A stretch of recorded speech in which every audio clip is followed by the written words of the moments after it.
Alrighty, we are live. Feels really, really good to be back, man. Hope everyone is having a great week. And in this live, I pretty much want to cover everything, every topic that's been going on this week in boxing for the most part. All right. Um, Shout out to everyone that's here. Please hit that like button. Please smash that thumbs up for me on your way in. And share the video if you can. And if you are new here, subscribe to the channel. All right, so we have a lot to discuss today. What's up to everyone that's coming in? I'm waiting for a few more people to join us.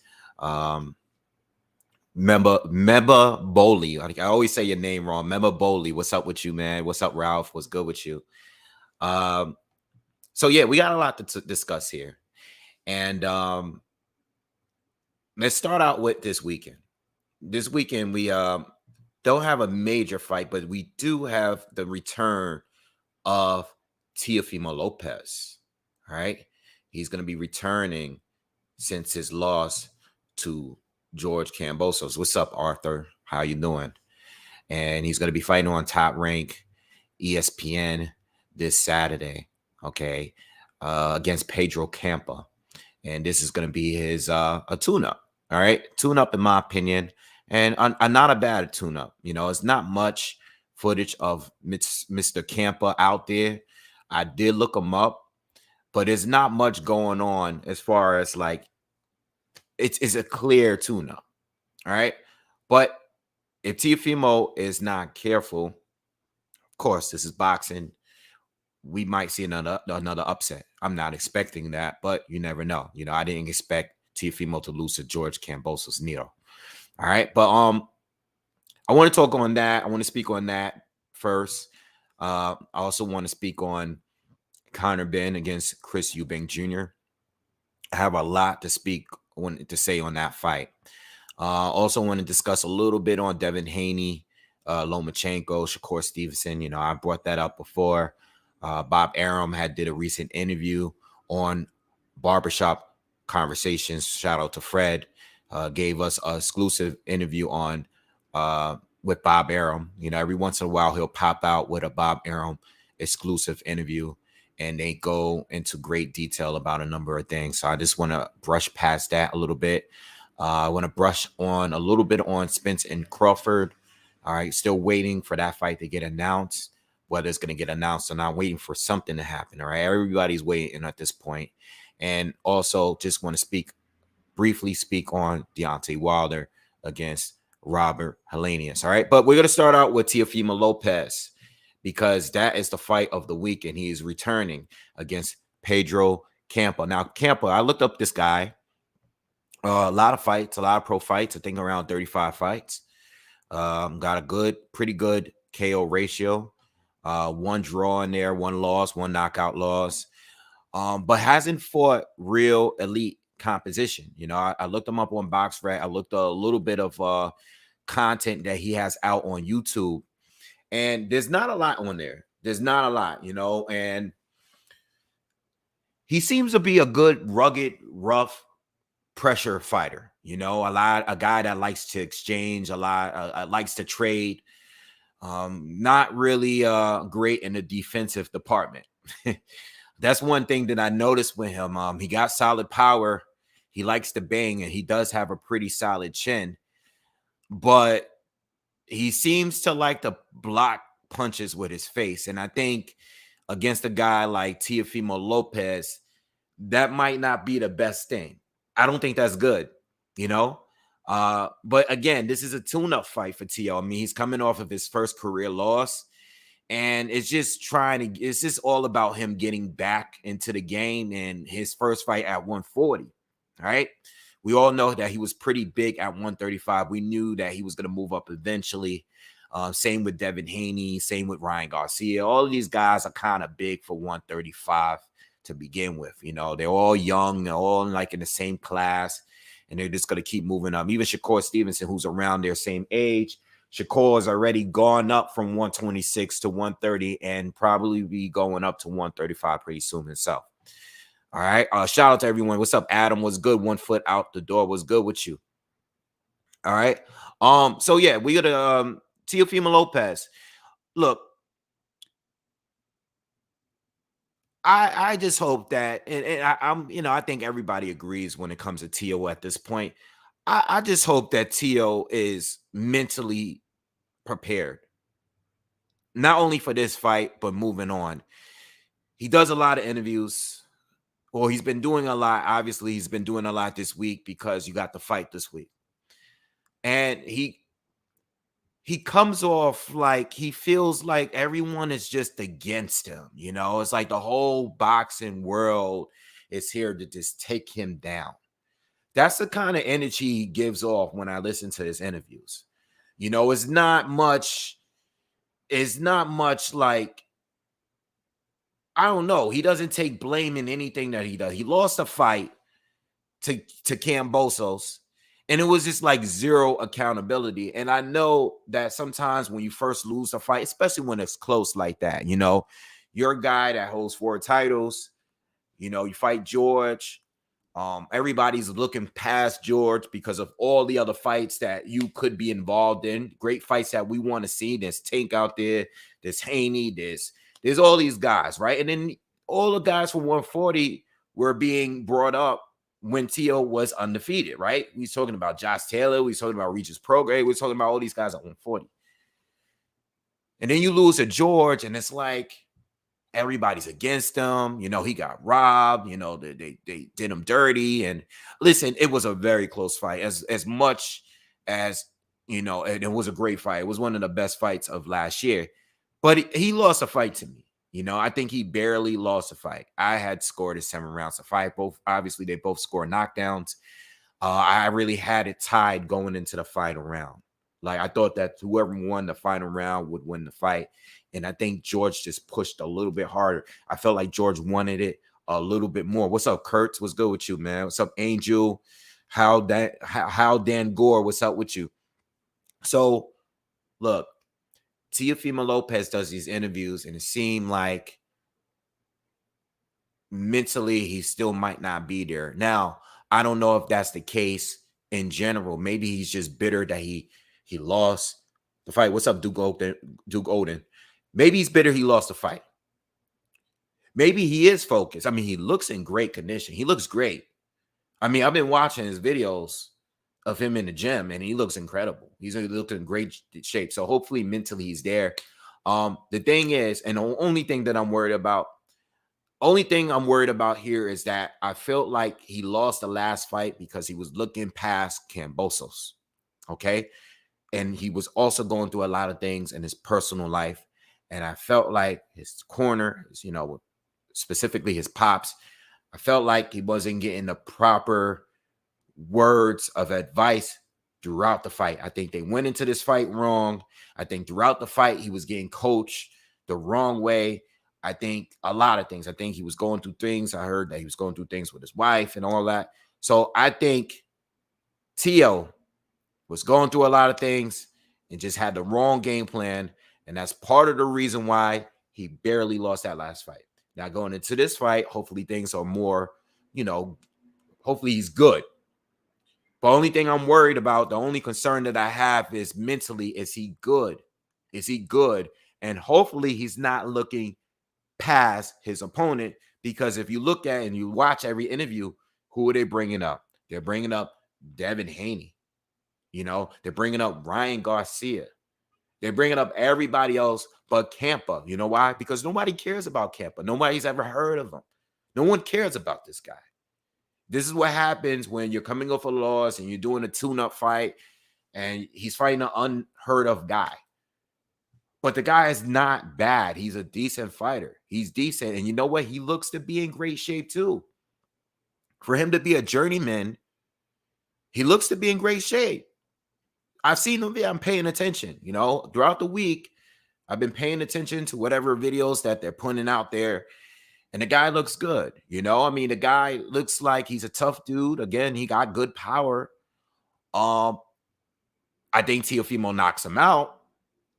But if Teo is not, if he's looking past him to a point where he's not taking him serious and he's looking to go in there with the same game plan like he did in the last fight, where he just wants to just go in there and blow him away in one round, then he may have another thing coming. He might get caught, you know? So, I think Teofimo is going to take him out, and I look forward to him just fighting at 140. There's a lot of fights to be made, and the fights at 135 are still a go too, because those guys are moving up as well. You know, I don't think Devin Haney is going to be sticking around too long. And I'm going to talk on him in a minute too, because I might as well just speak on him and the Lomachenko situation while I'm speaking about Teofimo. But there's a lot of fights to be made for Teo. I won't be doing a live commentary this weekend, but I should be here next week for Joshua Usyk. I still got to put an official, even though I've done videos on that fight. I do have to do an official breakdown for that fight with an actual prediction. Still thinking about it. I already know how the fight could go, but I think Teofimo is going to stop him, and I think he's going to look good. I can't wait to see how he looks against guys like, you know, Montana Love or, you know, Russell, Antoine. Those are guys I would love to see Teofimo Lopez fight. What's good, Young Hollywood? What's up, Dirty Red, Case Study, Abyss, Dark Destroyer? Who else is here? What's up, y'all? What's good, everybody? Yeah, and you know, I really hope, because I know Ryan and they've been talking. I really hope that fight goes down. I would love to see that fight. I would love to see Ryan Garcia against Teofimo Lopez. That's a great fight. That's a great fight. That's a great fight. It's so many matchups to be made. You know, I still want to see the Devin Haney fight. You know, but yeah, there's a lot of matchups to be made, and I hope Teo looks good, and I just hope he's not looking past his opponent, because if he were to lose this weekend against Pedro Campa, I don't know, man. That's gonna be a hard blow to come back from. You know, because you already lost to a fighter that most of us believe. And I still believe he's more talented than George Kambosos, you know? But yeah, he can't lose this fight this weekend. Losing this fight this weekend would be a heavy blow. And I think that, you know, it'll really prove that some damage has really been done if he can't beat this guy this weekend, you know? But I think he's going to get the job done. What I like to see from Teo, I would like to just see him box his way to a knockout, you know, just not reckless, you know, not the Kambosos Teo. I want to see him fight the way he's been fighting this whole career. I want him to fight all of his opponents like he respects them. He wants to work to the knockout, you know, to attack the pot. I love the way he fought Lomachenko, simply because he respected Lomachenko. He was aggressive, but he wasn't reckless. I like that. That's what I miss. I want to see that Teo come back, you know. Richard Comey, if you can get him hurt, get him out of there, finish him off. You can, if you have a point, a period, or opportunity where you can finish a guy off, go for it. But work and box towards that. All right, that's what I want to see from Teo this weekend. I hope he wins, because I still really, really like some. You know, there's a lot of fighters that I like that I might not care for what they say in interviews. I might not care. There's a good amount of them that I just don't support what they say in their interviews, but I respect his talent. Very powerful, very good boxer, good hand speed. And he's never boring. He's never been boring to me. I think the only fight that I didn't enjoy was the Nakatani fight. You know, that was the only fight that I really didn't enjoy that he's been involved in. All right. Roland Curtis, thank you. He says, do you expect Teo to be flamboyant doing black backflips? Yeah, why not? Why not? You know, I mean, doing a backflip when you win is not a bad thing. You know, if that's your trademark, if that's what you do, then that's what you do. It's all about winning. That's all it is. It's all about, as long as you win the fight, then it's cool. Do what you want, say what you want. It's like Broner. You know, as long as if you win in the fight and you talk your shit after the fight is over, that's great. That's what you're known for. That's what Broner is known for. Now, when you lose the fight and it's clear that you lose the fight and you talking reckless at the end, like the Pacquiao fight, it's like, bro, come on. Humble yourself a little bit. All right. But yeah, no, I mean, I don't really think Tio is that flamboyant. I just think that sometimes he says stuff and it kind of comes off being delusional, you know? But yeah, I hope he wins, man. And thanks again for the support, Roland Curtis. All right. So let's talk about Devin Haney real quick. Devin Haney and Lomachenko in the Bob Arum interview with Barbershop Conversations. Fred from Barbershop's Conversation. Like I said before, Fred gets these super great exclusive Bob Arum interviews every once in a while. And I love him every single time because he gets a lot of information from Bob. You know, Bob spent, I don't remember, I listened to the interview of good earlier this week, and he spent like a good 45, 50 minutes with Bob just asking questions like back to back to back, like good questions. So salute to Bob, salute to Fred from Barbershop Conversation. I'm sorry, I'm mixing up Bob and Barbershop Conversations. But anyway, there's a point in the interview where they were talking about Devin Haney and Lomachenko. And, you know that Devin Haney is pretty much set to have his rematch against Teofimo Lopez. That's based on the contract. I mean, the contract was a 2-fight deal if Kambosos lost the fight. Jazz, real quick. Jazz says, Teo Senior said Teo is going to box this fight. Have we ever seen Teo box? Always thought he was a front foot counter puncher. I mean, that's still boxing in my opinion. I don't know about you, but I agree. I think that's boxing to me. What he did with Lomachenko was boxing to me. What he did with Kome was boxing to me. You know, even though he didn't look good against Nakatani, he was boxing to me. What he did with Kambosos was not boxing. That was street fighting, you know?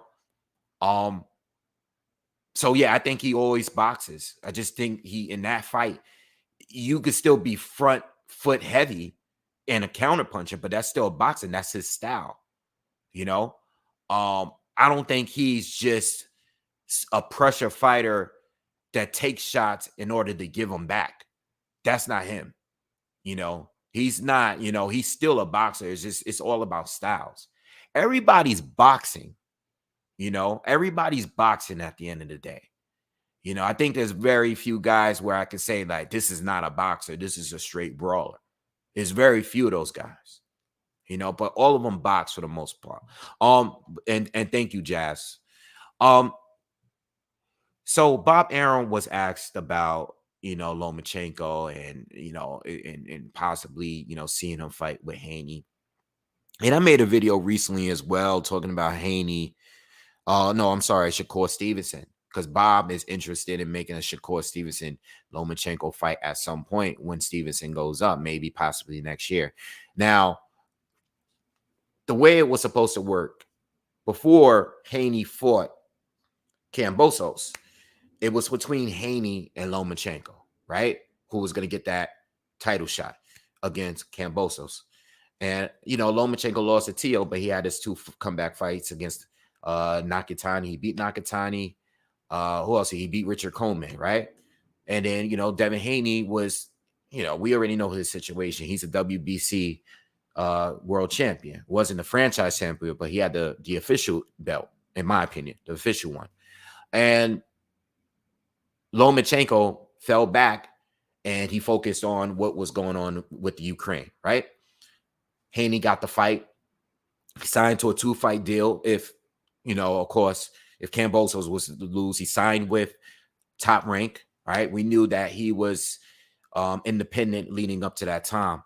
And he fights Kambosos, beat Kambosos clearly. And now we don't have a fight date for that rematch, but we know that Kambosos agreed to, or, he's exercising that rematch clause. Since he lost a fight, he wants a rematch. Now, Lomachenko is coming back. He's going to have a fight this year, right? The thing is, I'm seeing people like on social media, mainly Twitter. I'm seeing people going back and forth about this situation here because Devin Haney, Bob Arum says Loma's going to have a tune-up, right? Devin Haney replies to him on Twitter, why are you having a tune-up? We want the fight right now. The thing is, Devin's not even available right now. As far as I'm concerned, he's having this rematch with Kambosos. Not that he wants it. He doesn't want it. Us boxing fans don't want it. Nobody wants to fight except Kambosos. But at the end of the day, you're unavailable anyway. So I don't know why this is like a thing. You know what I'm saying? Like, I don't know why people are making it out like Lomachenko right now. I'm not talking about the past. I'm not talking about anything. I'm talking about right now. Lomachenko is returning to fight. Haney is unavailable. He's a champ. Haney is unavailable because he has to have this rematch. All right? He agreed on it. It's in writing. He has to have the rematch. He can't go and fight Lomachenko. So I don't understand what is the problem here. What is the issue with people running with a narrative right now when we already know that Haney is tied up in a fight that he has to take? Haney's not available. Now, I understand if Haney beat Kambosos and Kambosos fell back and Haney said, all right, well, I'm going to have this last fight against Lomachenko before I move up to 140. And Lomachenko says, well, before fighting Haney, I need a tune-up. Wait, you need a tune-up? Well, if the opportunity is to fight for Undisputed is there, why wouldn't you go for it? In that scenario, I would say, okay, Haney has a point. Because I know you've been out the ring for a little bit, but the opportunity to fight for Undisputed is there. You should go for it, even if you're a little bit rusty. It's not like you lost to Teofimo and haven't had fights. You lost to Teofimo and came back and won 2 fights already against credible fighters. So I don't know what is the thing. I think, I think people just like to I don't know, argue all day. I don't know. I don't know why that's a thing. But I honestly believe that Loma should fight while Haney is fighting Kambosos. Loma shouldn't just be sitting around. If there's an opportunity to fight someone while while Haney's busy, then do so. And that's it. All right. What's up, everyone that's coming? What's up, Aaron? What's good with you? What's up, Les? Les asked me, was Comey a tune-up? I wouldn't say tune-up. I mean, it is a tune-up because of the level that Lomachenko is at. He's a top-tier fighter. So it is a tune-up on the sense that they're levels apart. But Comey is a former champion, a recent one, and he's a very credible fighter. It's not like on a tune-up on the sense of Teofimo Lopez fighting Pedro Campa this weekend. That's a tune-up, in my opinion. Comey's a little bit more than just a tune-up.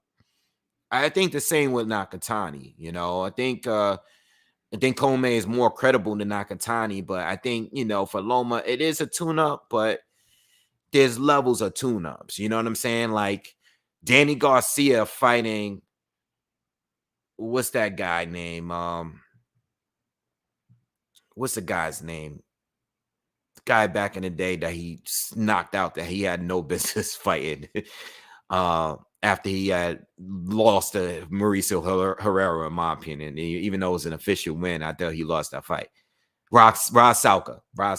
That's worse than the tune-up. That's like, that's overkill. You know what I'm saying? But yeah, shout out to everybody that's coming in here, man. What's up, man? I see all y'all leaving comments. Aztecs acts really brought up Bivol and Ramirez. It's official. They try to They try to pull away from that fight. The WBA stood their ground. I mean, Ramirez is he's a mandatory. So just take the fight, man. Ramirez, take the fight with Zurdo and move on and do what you got to do. In a perfect world, what I would like to see is I would like to see Bivol beat or fight Ramirez, and the winner of that fight the winner of Better BF and Yard, so we can get like, undisputed. Like, these guys has been the top 2 guys at 175 since Kovalev and Stevenson. In my opinion, Ward. I'm sorry, and Ward. How can I forget Ward? So let's sort this out. Let's get this going. I want to see who's the top dog at 175. It's between those two. So I'm glad the WBA did what they had to do in that situation. I know like the promoters want to all get in and get involved. I know they was trying to, Eddie Hearn was trying to get Joshua Buatsi. Canelo eventually wants a rematch with Bivol, but let's settle who's king at 175. I think that's fair. And that I stand with that when it comes to every division. Let's see who's king first. And in all the fun fights, we'll get sort that out later. Better BF Yard hasn't officially been announced. All right. But what they did was agreed that the winner was going to fight. The winner of Better BF and Joe Smith Jr. had to fight Yard next. All right. So I don't think we have a date yet, but it's already in writing that these guys are going to fight next. All right. So it's definitely going down. I'm rolling with Bivol against Zurdo. I'm always going to roll with the boxer not always, for the most part. I'm going to roll with the boxer. Bivol has been my favorite fighter at 175 since Ward and Kovalev and Stevenson had their run. I'm going to go with Bivol. I'm not too sure about him being better BF, but I think Bivol is going to find a way to beat Zurdo. I know Zurdo is very, very big. He's huge at 175. But I think the talent goes to Bivol, and I'm going to roll with the talent. I think it takes a little bit more than size and power to beat Bivol at that division. Roland, thank you again. Thank you again for the donation. He says, I feel you, Wave, but backflips and Fortnite dances are pretty flamboyant to me. Broner was tamed after Maidana. I'd be shocked if Teo dances backflips soon, even if he wins. Broner, Teo, bad first losses. I mean, I hear you, but I don't think that makes the fight. I don't think that makes anything. I really don't agree that it changes anything. As long as he's focused for the fight, whether he does flat backflips, whether he does Fortnite dances, whether he pulls out a microphone and start rapping, I don't care what he does after the fight is over. If he pulls off the win and looks impressive doing it, because he can't just win, he has to look impressive doing it. I think that's all that matters to me, brother. That's it. Win the fight and look good doing it. Don't struggle against this guy, because we never heard of this guy, and sometimes we never heard of certain guys, but we look at their styles. Like you looked at, I remember looking at Robson Conceição, right? I remember looking him up, and thanks again, Roland. I remember looking up Robson Conceição before he fought Valdez, and I said, this guy might be a problem. I never heard of him, or I never actually watched him fight, but this guy looks like he's going to be a problem, because I started watching his fights, and I was like, okay, this guy's legit. He might be an issue for Valdez, and he was. Some of you say that he won the fight. I thought it was pretty close. I actually thought I kind of edged it for Conceição, but it was some rounds in there that you could have gone either way. What's up, Boxing Gyms? What's up, bro? What's good with you, man? What is good with you? Everything good on my end, man. Thank you for the donation, bro. All right, so let's go on. Let's move on. Let's talk about let's talk about Wilder real quick. All right, Deontay Wilder and Robert Helenius are going to be fighting on a pay-per-view. I believe Fox pay-per-view. Fox or Showtime? Fox, I think. He's going to be fighting pay-per-view. He's going to make his return to fight Robert Helenius, which most of us already knew that already. I've been making video. I just made a video on talking about these two. But it's pay-per-view. And I see people are a little bit upset. Look, yo, we already know how PBC gets down. We already know how they roll. I don't know why people are still like complaining about it. They're gonna make a pay-per-view. They're gonna find a way to make a pay-per-view out of everything. Now, am I shocked about Deontay Wilder being a pay-per-view? No, he's gonna be a pay-per-view fighter for the rest of his career. Deontay Wilder could fight me, and it's gonna be a pay-per-view. It is what it is. I believe this is Deontay Wilder's fourth or fifth pay-per-view, right? Ortiz rematch was a pay-per-view. All three Tyson Fury fights was a pay-per-view. And now you got this fight as a pay-per-view. And it doesn't matter he's fighting Robert Helenius. He's going to be a pay-per-view. Tank is going to be a pay-per-view every fight. Spence is going to be a pay-per-view every fight. It is what it is. It's over. It's over. I say this. If you don't like the fight, and do I think this is a pay-per-view worthy fight? No, but I know the game. I know the business. Wilder is going to be forever a pay-per-view. He's a top-tier fighter in the United States, probably number one. As far as popularity right now, he's number one. American, I mean, Canelo's Mexican, but all right, Canelo's the biggest. He's bigger than anybody in the States. But outside of Canelo, you got Wilder. Wilder is number two. Wilder is he's gonna be a top guy. He's gonna be a pay-per-view. Yo, just don't pay for it. That's it. That's all I can say. Like, don't pay for it. Don't pay for it. Robert Helenius is coming off 2 back-to-back wins against a guy that was potentially going to be a Wilder opponent.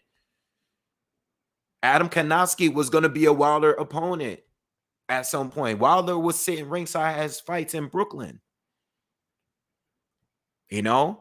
So I'm not surprised by this. Too, I've said this to you guys. I said Wilder's going to pick Helenius. You know why? Because Wilder, that's his boy. He was just in camp with Helenius. Him and Malik Scott, that's his trainer. But Wilder already fought one of his boys that's like family with him. He already fought him. You think he's not going to fight Robert Helenius? Of course he's going to fight Robert Helenius. And it's not a bad fight. I think people are just mad that it's a pay-per-view. Just don't pay for it. That's it. Don't watch it or just stream it. I think it's that simple. Helenius ain't really above some of the other fighters that Wilder has faced in his career. But it's a comeback fight of him having 2 knockout losses. I mean, it makes sense. He had 2 knockout losses. Robert Helenius is a solid opponent for a comeback win, but it's not a great fight. It's just a way to gain confidence, get Wilder back in the ring. We remember him getting knocked out in his last fight. It's a way to come back, buzz up again, and, build for the next big fight. I think the next big fight, I've said this before, I think some of the options that are available are, what's his name? Andy Ruiz, if he actually beats Luis Ortiz. I don't think we're getting a Luis Ortiz 3. Well, I hope not, because you never know with boxing, but you never know because we're getting Fury against we're probably gonna get Fury against Del Boy in the third fight that no one is asking for. So you just never know. If we're getting that fight, we might get Wilder against Ortiz 3 if he happens to beat Ortiz beats Andy Ruiz. But I think Andy Ruiz is a strong possibility. And I also think that, Joshua is a possibility now. I think it's more believable now than it was before. I think it's more realistic now. All right.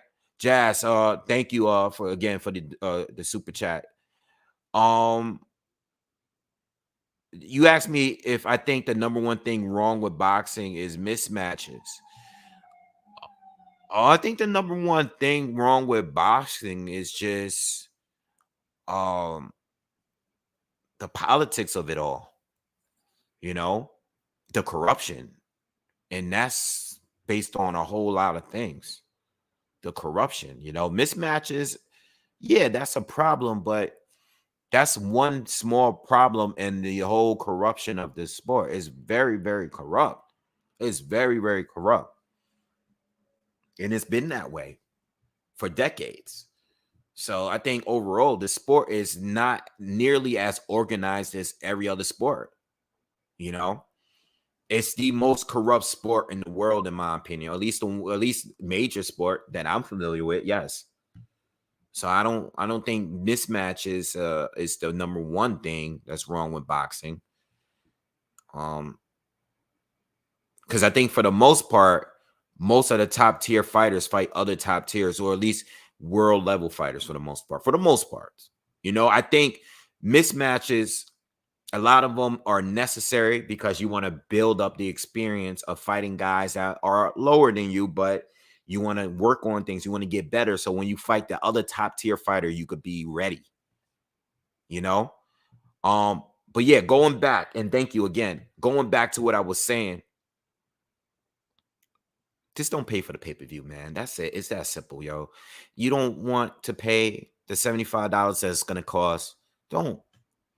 PBC is going to have a pay-per-view for every fighter that has somewhat of a name, even if it's just a tuna. At this point, that's the way it's going to go. So just don't pay. Boxing Gym says, I see no reason for rematches right now at heavyweight. Yeah, I think Joshua and Usyk next week is valid. But other than that, nah. Because so many of the fights are dominant performance. Guys are getting dominated. Like Chisora against Tyson Fury 3 is wild. I still don't believe it. Because I know Fury likes I wasn't, what? I forgot about this because I didn't have plans of talking about this. But I feel like I've said this. Tyson Fury is a master at marketing. He's a master. And I'm not saying the fight is not going to happen, but if it doesn't, Tyson Fury will come out and say things that is going to get people talking about him. He says a lot of wild stuff that gets everybody on boxing social media or mainstream media talking. So if this does not happen, just the fact that he went out there and talked, you notice that Fury is constantly bringing up Joshua. He'll put him down for 3 videos in a row, talk about Joshua's done. I'll train you. I'll spar with you. I'll do all of this. And then he'd be like, yo, I appreciate Joshua. He's a good fighter. He has a good heart. He has this. Yo, he is a marketing genius. He knows how to promote. And I keep telling you this, and I wanted to speak on this when it comes to Spence and Crawford too. Not that they're doing that, because they're not doing that. They do interviews every now and then, and they'd say, yo, the fight's going to happen soon. The fight's going to happen soon. Hopefully the fight happens soon. They're just still working on things. So they're not really going hard with it. They're not like Ryan Garcia, Tank Davis. I told them, put them in a separate box from everybody at 135, because even though we know that we're really good, talented fighters, they're not chasing the titles. Ryan Garcia will bring up Manny Pacquiao. He will bring up Tank Davis. He will bring up a million other fighters that he won't fight, because it builds for the next fight up. It's part of marketing. Right now, let's say Bud and Spence gets announced in November, right? Let's say it gets announced in November, which is probably likely, right? All this time, these past 4 years, the fight has been promoted. It's already been promoted. Everybody that knows a little bit about boxing, that watches it even casually, they know about these two. And they haven't even done a press run or any of that yet. I mean, they haven't had to pay to market those two yet actually fighting. Every other fight was about Spence and Crawford. Crawford fighting Brooke, Porter was all build up for the Spence fight. Spence fighting Danny, Ugas, almost fighting Pacquiao. All of this has been building up because neither one of them have lost a fight. So they're building up to fight each other. Boxing fans are talking about it, arguing about this for years, right? The 5-year plan is active. It's a real thing. The Mayweather Pacquiao plan is in effect for this fight. It's no different. I said just to you guys, I don't believe Tank Davis against Ryan Garcia happens right now because they need more time to build it up. Build it up. If you guys are going to continue talking about these two, I mean, look at the content creators like myself. Some of these guys are making videos about those two every single week. Every week. They pulling out fake news and everything. They've been doing it for months. This is free promo. So now if the fight actually gets announced, now they can go on a real promo, which is paid for, go on their press runs, put it on billboards, market it, put it in the commercials. You know, now they can do a real run, press run, marketing run for that fight.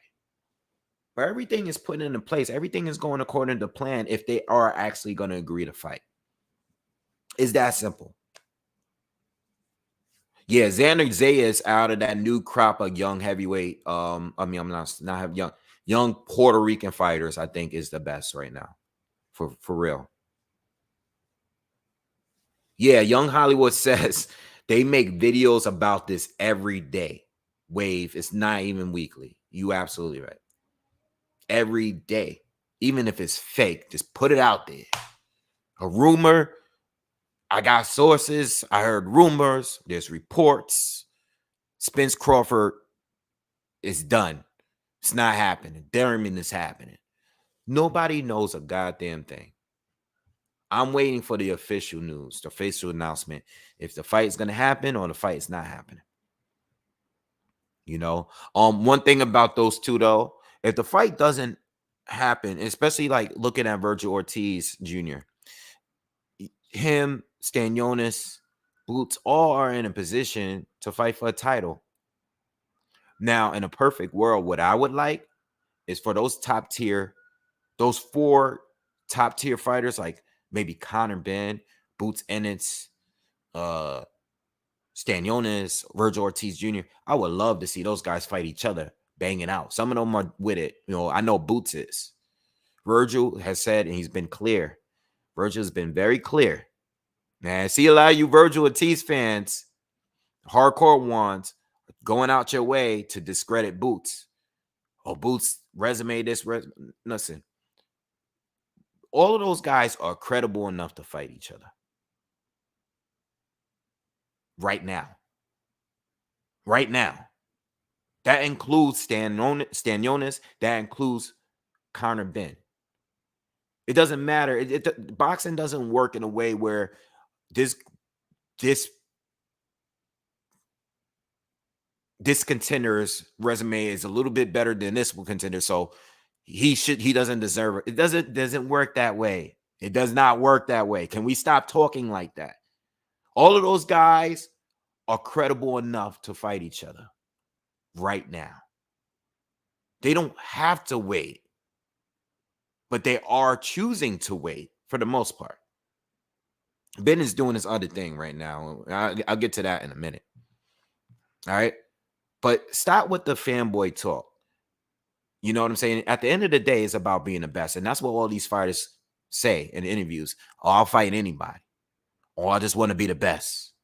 I want to be a champion. I want to be this. All right, cool. You got to go do this guy here because this guy here is another top tier fighter in your division.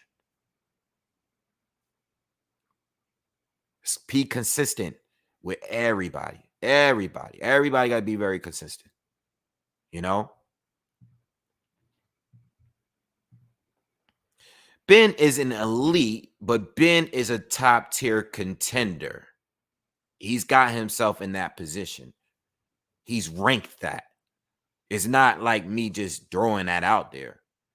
He's not ranked low at this point. Now, he's not as high as Boots. He's not number one, but he's in top 5 of contenders in those sanctioning bodies. You know what I'm saying? I love all of those fights.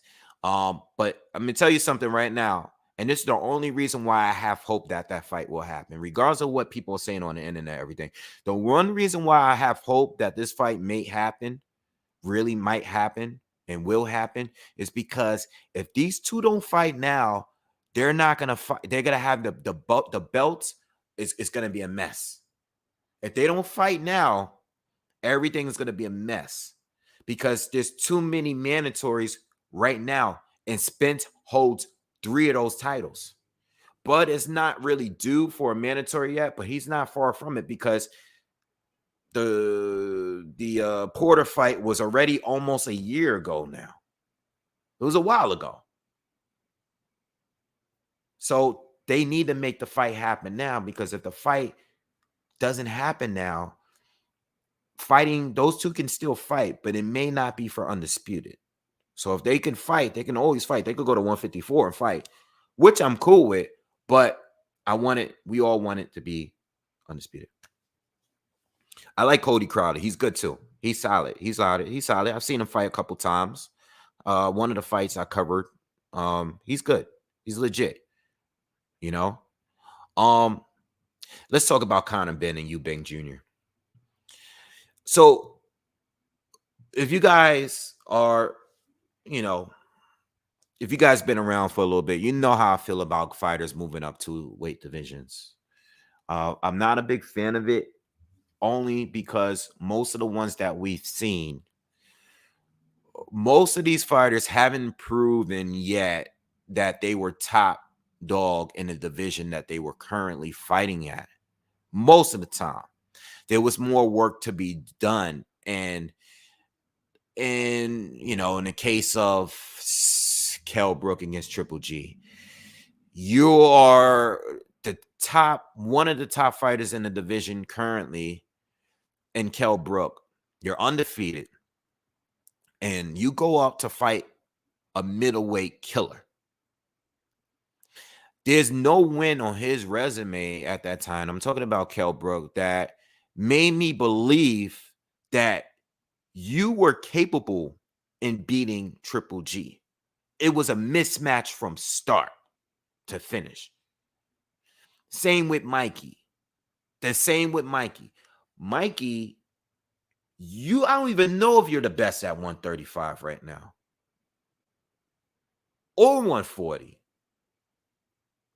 Because Lomachenko was there. So I don't even know if you're the best at that point. But you choose to go up to 147 to fight a killer up there. Errol Spence was already a killer up there. What win do you have on your resume to make me believe that you're capable of going 2 divisions up to fight a killer? Mismatch. These are all videos that I've done. Mismatch. Doesn't matter if you're a better boxer. There are weight classes for a reason. Charles Edward Cheese, thank you, coming through with the big time donation. Appreciate you, man. Always. Thank you. So with that being said, right? Chris Eubank Jr. has not proven to be a killer at 160 or 168. In fact, the top 2 people that he's fought, he's lost to. He lost to George Groves at 168 and lost to Saunders at 160. Conor Benn is still a lot of questions to be answered. He's fighting good people. He's fighting the right people. The people you need to fight to move up. Everybody else is doing the names I just named, at 147. He's doing the right thing. But I'm I'm in the same space where, all right, well, how do I know that you can beat somebody at 160? You know, um, not a world champion at 160, but definitely a top 10 guy, arguably a top 5 guy at 160, right? So I don't think that this is a mismatch, but I'm definitely leaning towards Eubank Jr. winning this. But I wouldn't quite say it's a complete mismatch because Chris Eubank is beatable, right? I don't think this is like Brook versus Triple G. I don't think this is like, I don't even think this is like Lomachenko against Rigo, right? Because it's a similar situation. Lomachenko versus Rigo was a rematch. I mean, I was screaming that when that fight happened. Some of you guys remember that. Some of you guys remember. I hated that fight. I thought it was a complete mismatch for Rigondeaux because I remember, I love Rigondeaux, but I knew Lomachenko size and style-wise was all wrong for Guillermo Rigondeaux. All wrong for him. The problem is Eubank Jr. is not even a big guy at 147. You know, him and Eubank both kind of like stay in shape in between fights.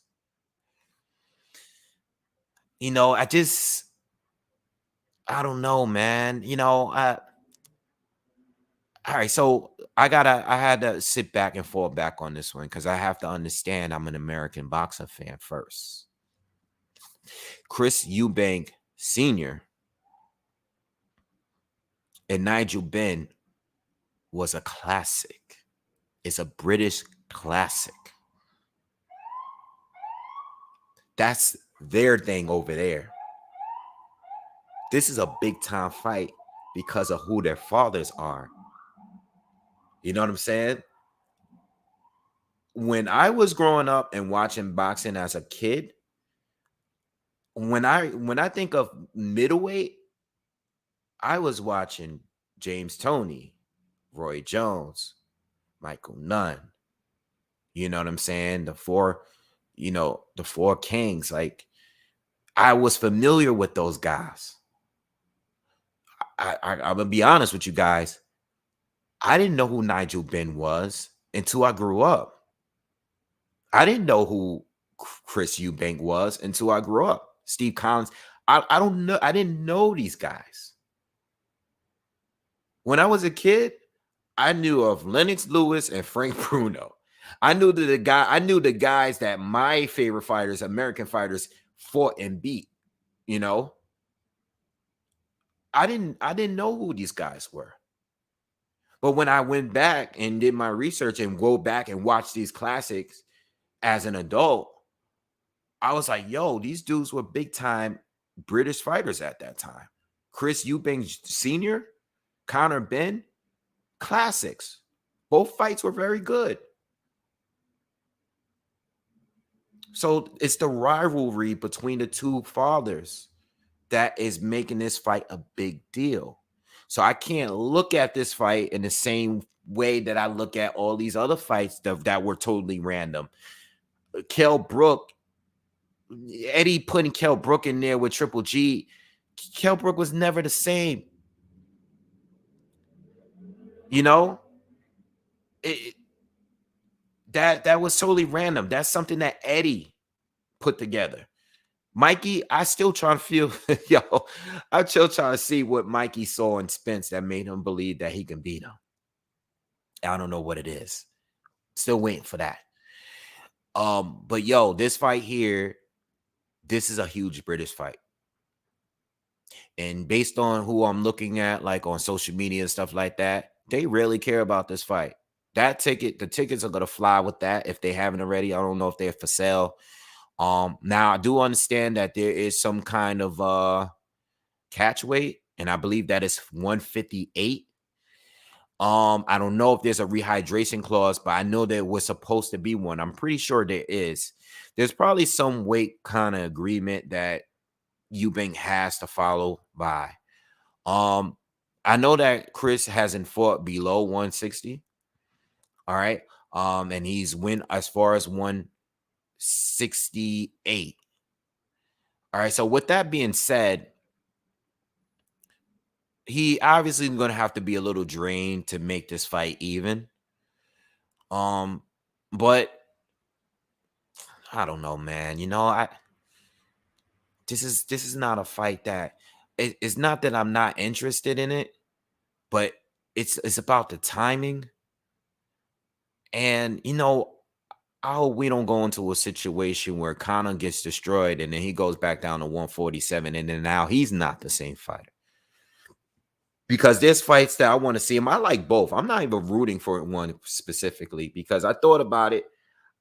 I'm like, I kind of want Benn to win because he's the underdog. Like he's the smaller guy going up. But I like Chris Eubank Jr. I actually like him and I've been following him for years. I just became a fan of Benn maybe like five fights ago. You know what I'm saying? So with that being said, the fight is cool, but I also feel like this fight is none of my business. Because it doesn't make sense to me on the sense that when it comes to weight and what they both accomplished or failed to accomplish, especially Chris Eubank Jr., you have not fought no top tier guy at 160. And you're going to fight a welterweight. Like, we haven't got Triple G. We haven't got Charlo, Andrade, Munguia, or anybody else. We got Liam Williams, which is a good fight, but that ain't it, bro. And not only that, when it comes to the styles, this Roy Jones Jr. style that Chris Eubank Jr. is fighting, I want to see him put that to the test against a real middleweight, right? Because he's changed his style ever since linking up with Roy Jones. He fights differently. If you look at him fighting Saunders and DeGale and who else he fought? George Groves. He don't fight that way no more. You know what I'm saying? So he's different. It's a lot more lateral movement. He's more of a hooker now. He's a great jab now. You saw that jab in that Liam Williams fight. This guy was dropping Williams with jabs continuously. But I want to see him put that to the test against a real middleweight. I don't want him to put that to the test against Benn. So no. Of course, I'm going to watch the fight, but it's not something I was asking for. It's not something that I want. I want to see what Benn can do against Rashidi Ellis, like Stanionis, Butayev, Alexis Rocha, something like that. If not Boots and Ortiz, give me those guys. Shit, Keith Thurman. He brought up Keith Thurman. Give me something like that. Don't like the whole middleweight thing. I'm going to jump up 2 divisions. I get it. It's the rivalry and it's not my business. And that's how I feel about that. It's not my business because I wasn't there. I wasn't there. I'm going to be real. I wasn't there. And I wouldn't understand because that's their thing. That's the UK thing. The UK fans are going crazy about this. Me, I'm not going crazy about this because that rivalry before with the Pops, that's before my time. And it's not before my time, but I wasn't into it. I didn't know who they were when I was a kid. I wasn't watching them. You know what I'm saying? I was watching Roy Jones fight James Toney. That was what I saw live. I had no idea who Eubank Senior was, or Nigel Benn. I know most of you probably ain't gonna admit to that, but I mean,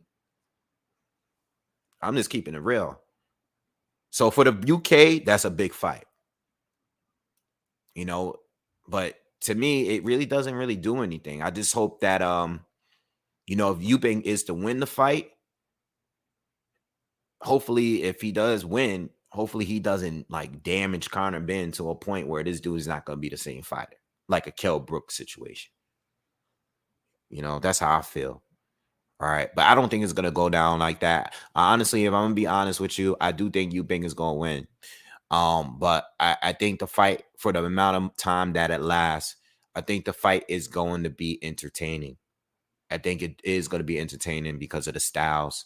You know, you got the shorter kind of Ben, who's very aggressive. He's like his father. Both of them got similarities to their fathers. Especially Eubank. I wouldn't say Eubank earlier in his career, but I think Eubank, now that he fights and moves, like now that he's been trained by Roy Jones, I can see some similarities there now. But Conor Benn is more like how his father fought. But I think he's I think he's a little smarter, I would say, and a little bit more athletic overall than his father was.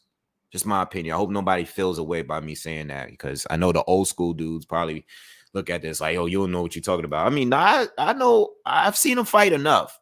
I just didn't see him fight when it was happening, but I've gone back and watched his fights. Like I'm aware and of Nigel Benn, and tough dude, rugged dude, puncher, and I see a lot of that in Conor. All right. But I like Conor. I like how he steps in behind the jab. I like the feinting. I like the defense. He's improving on the defense.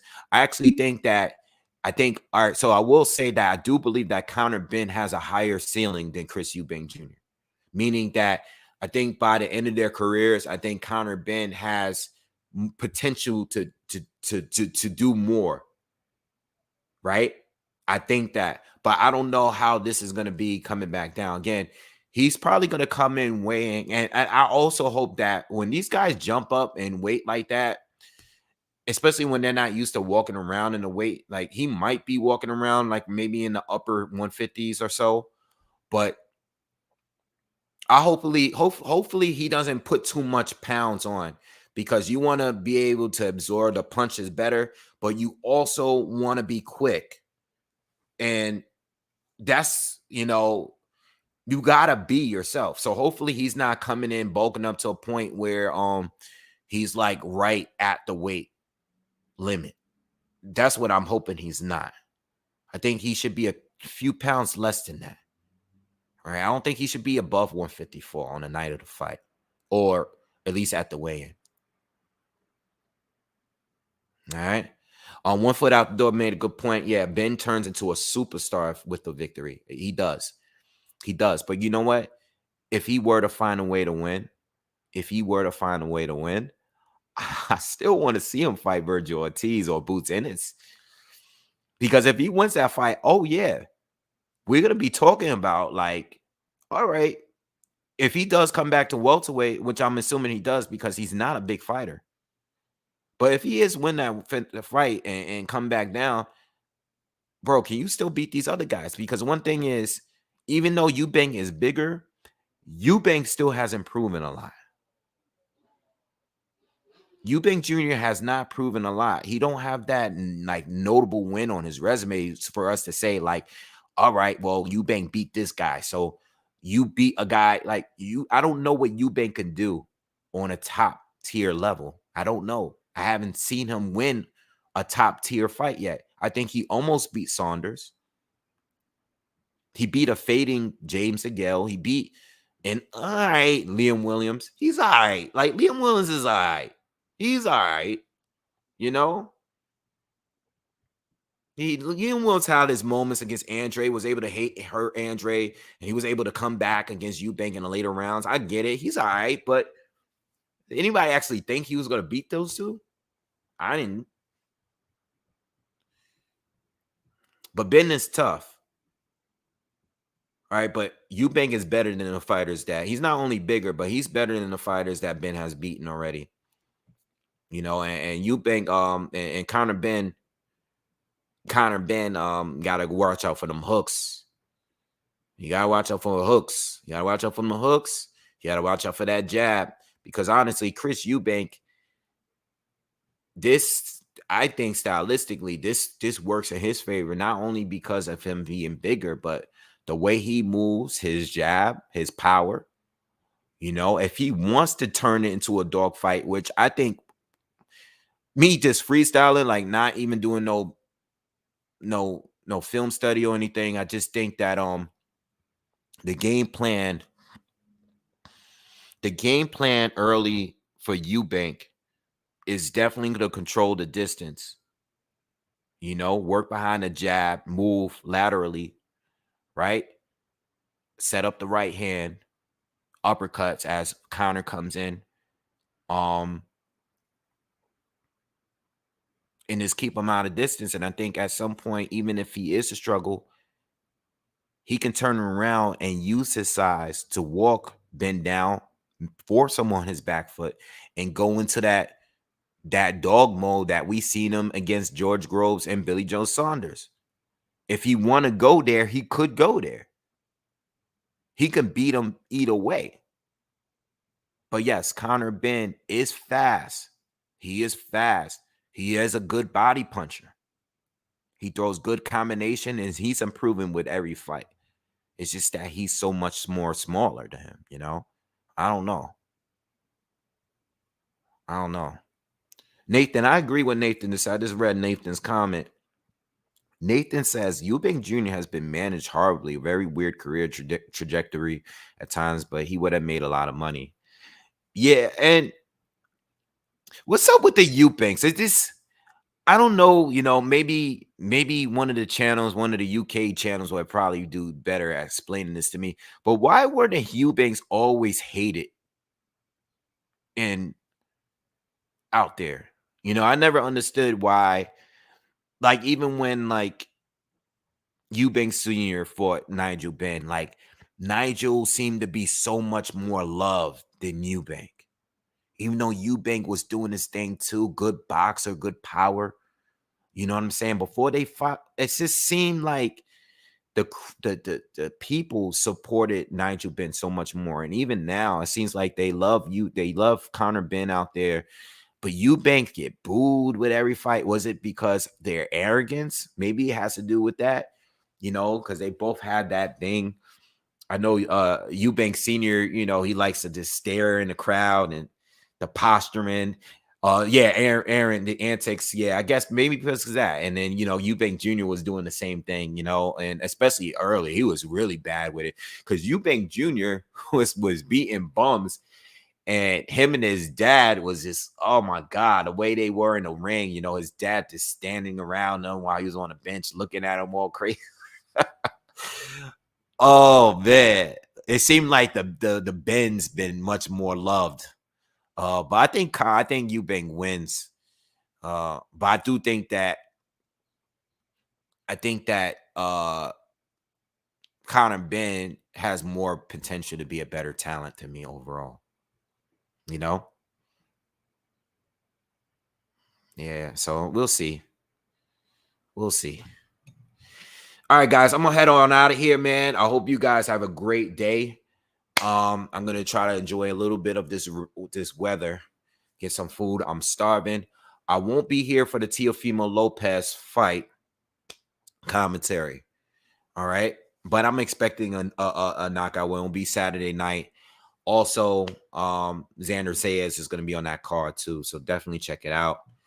But yeah, I'm out of here, man. Y'all have a good day, and if I don't see you again tomorrow, have a good weekend. All right, peace.